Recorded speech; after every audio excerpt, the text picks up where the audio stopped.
Hey everyone, Blugoblin here. Thank you for joining me for episode 24 of my Midtown Comics Stash. And in this video, I'm going to take a look at 3 comic books from Dark Horse Comics. And in my previous video, I looked at some books from Marvel and DC.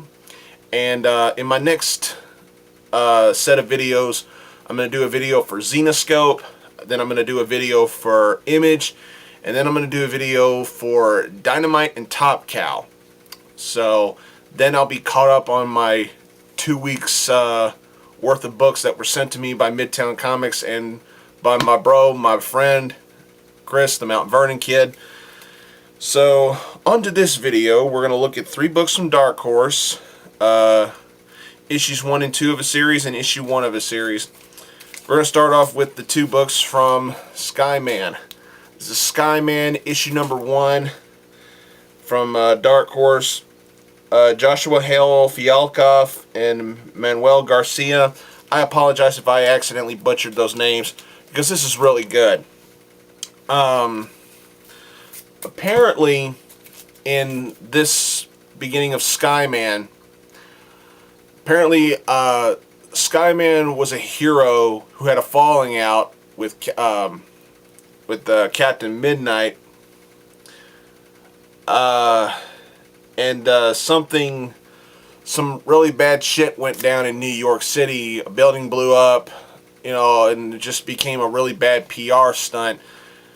And we get to see the original Skyman in a bar, and somebody, I guess, rubs him the wrong way, and he's like, hey, you've had enough, you need to leave. So this guy, the original Skyman, he zooms up through the roof, and he's holding the barkeep up, and he's like, do you know who the fuck I am? And, he's like, just drops him, and of course that had to have killed him, and he realizes somebody's filming it, and this is the problem I have with this series.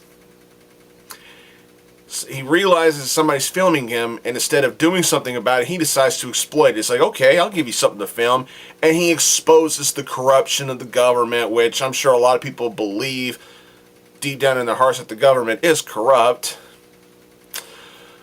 But then he goes into great detail and slurs the president, and the slurs he chooses to use, everything, it's obvious. It's poking at Barack Obama, which instantly dates this series. Because you could have easily just taken the easy way out and just, poke fun at the president, saying he's a motherfucker, he's a son of a bitch. You just, President X, President insert name here. You could have done something like that, or just said the President of the United States. Without directly mentioning Barack Obama's name, the way the guy talks about the president, you kind of know that's who he's talking about. And that's my only problem with this comic, is that it instantly dates it. And I just have a problem with putting specific presidents, not just Barack Obama, but specific presidents in a comic book, because to me it instantly dates the story. You know when it took place. It's impossible to get away from that marking. It's like, oh, let's say Superman saves Bill Clinton. You know when it happened, because he saved Bill Clinton instead of saving the president. If you're going to use the government and you're going to use the President of the United States, just have the President, or Mr. President, or President insert random name here. Don't use an actual president. Don't describe an actual president, because it instantly dates the comic, and I don't like it. It bothers me. But it does make for interesting character development. But here's the other problem. We don't see this guy ever again in these first 2 issues. They talk about him, but you don't see him. So another guy is selected, His name is Eric Reed, I believe. Hang on. Let me go back and take a look at this. Let me just set that over there.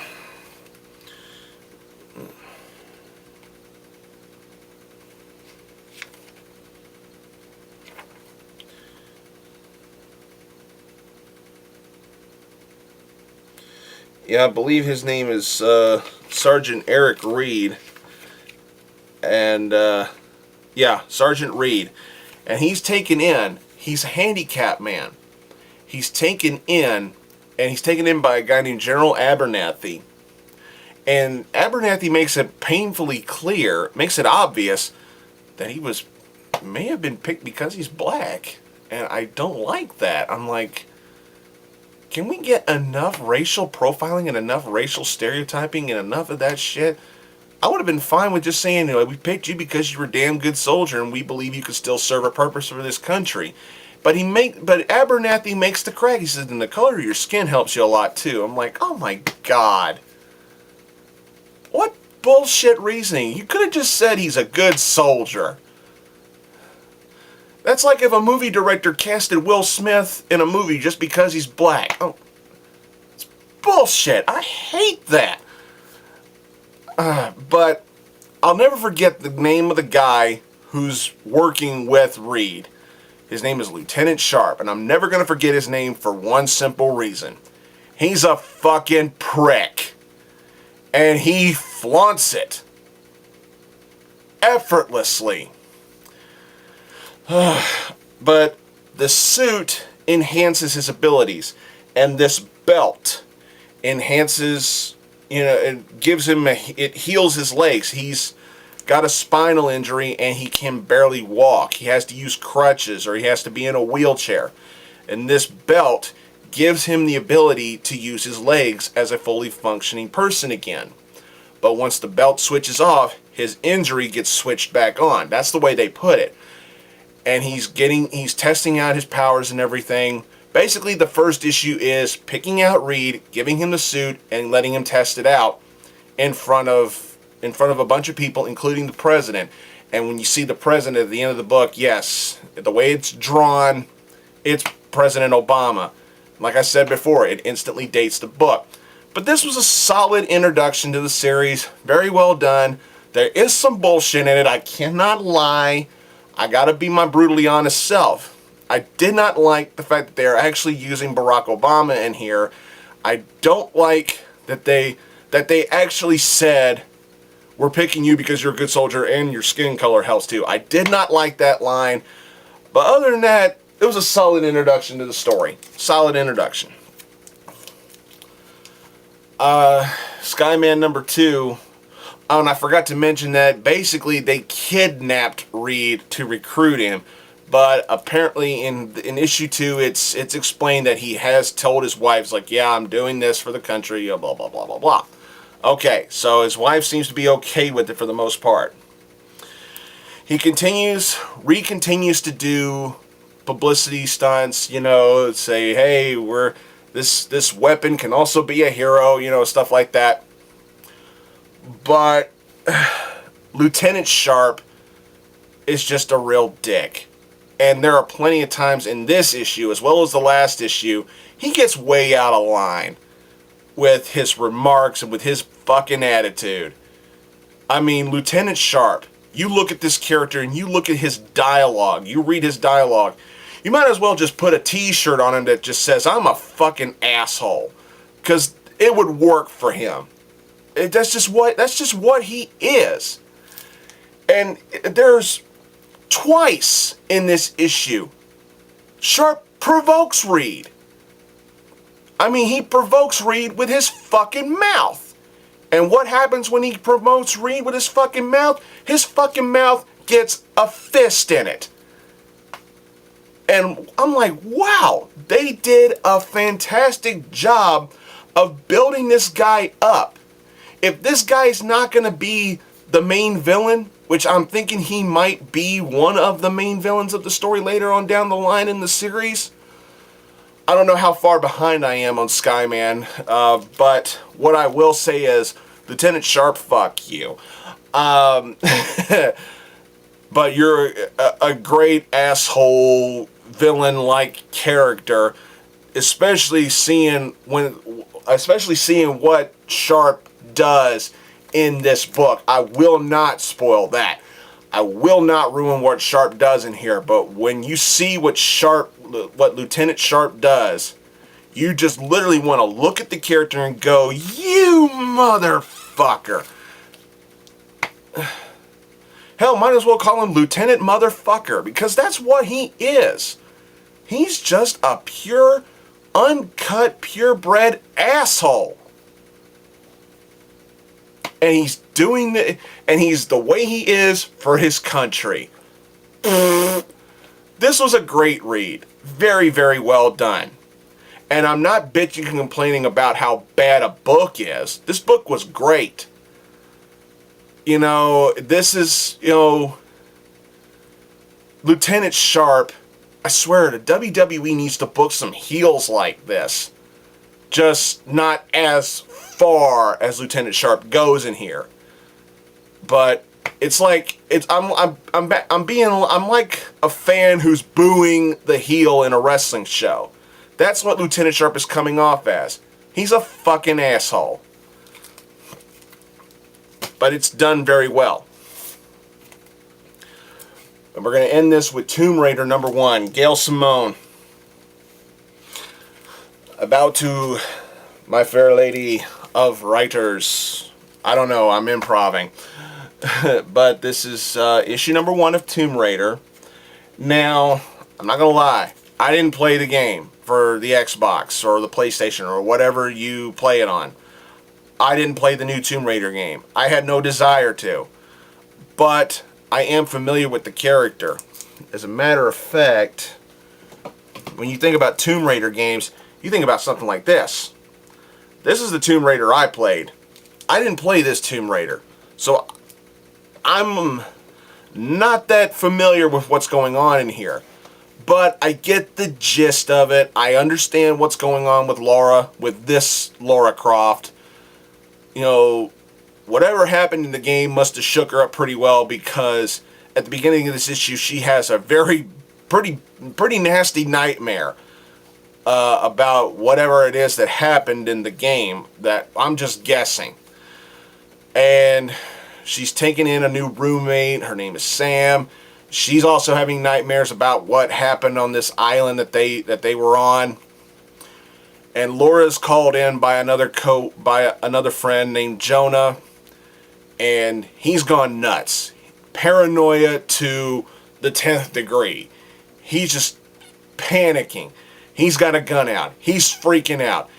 He's calling out his own death. I'm not going to spoil how he's calling it, and I'm not going to spoil what he says. But this dude is fucking freaked out to the point where something happens in here after Laura meets with him. I'm just like, whoa, where the fuck did that come from? It's literally one of those kinds of moments, and it's done very well. Yet at the same time, this issue ends with a kind of moment. But it's one of those moments you're thinking. I look at this and I'm like, where the fuck did that come from? But then you hear some dialogue that happens with this moment. I'm like, okay, something must have happened in this game, because this takes place after the game, if I'm correct. So something must have happened in the game that led to what goes on in here. Okay, I get it. Maybe I can't afford to play the game. I can't afford to go out and buy it right now. So I don't know what's going on. So don't spoil it. What I'm probably going to end up doing is going on YouTube somewhere and looking at a bunch of Let's Play videos to find out what's going on. You know, to find out what happened in the game, and maybe I'll get more familiar with what's going on in here. But other than that, this was actually really good. I'm not going to lie. As much as I love Gail Simone as a writer, I got to admit, I wasn't expecting that much with this. But for what it was, I did enjoy it. A solid beginning. Very nicely done. Once I'm more familiar with what went on in the game, I might appreciate this just a little bit more. But without playing the game, I got to admit, I actually liked this. This was really good. And it's coming from Gail Simone too, so you know it's going to be good. It's going to be, at the very least, really good. So, thanks, Chris. I appreciate you sending this to me. It was very good. And Gail, if you're watching, I love you. Great stuff. Good job. And the artwork in here was really good too. Very nice. Well, that's all I got for this video. That's for Dark Horse. The next videos, as I said, will be, I'll have a video for Image, a video for Xenoscope, and I'll round it out with a video for both Dynamite and Top Cow. Thanks for watching this episode, everybody. Please subscribe to blugoblinX. There's more to come. Don't forget about my main channel, Blugoblin01. Follow me on Twitter at Blugoblin01. You're going to want to follow me during a wrestling event, when it's mainly during a WWE show or a TNA show, because that's when I'm really on fire. Also, follow me on Tumblr, blugoblin.tumblr.com. Look for me on Pinterest. Don't forget about my bro, TheMtvernonKid. Follow all his channels. Dark Avenger Inc. Plus, show some love for that channel. I'm going to be reviewing Cataclysm for that channel here very soon. Fast Stack of Comics, Mark and Chloe. Love you guys. Deadpoolzilla, Brandon Hex, two of my oldest buddies here on YouTube.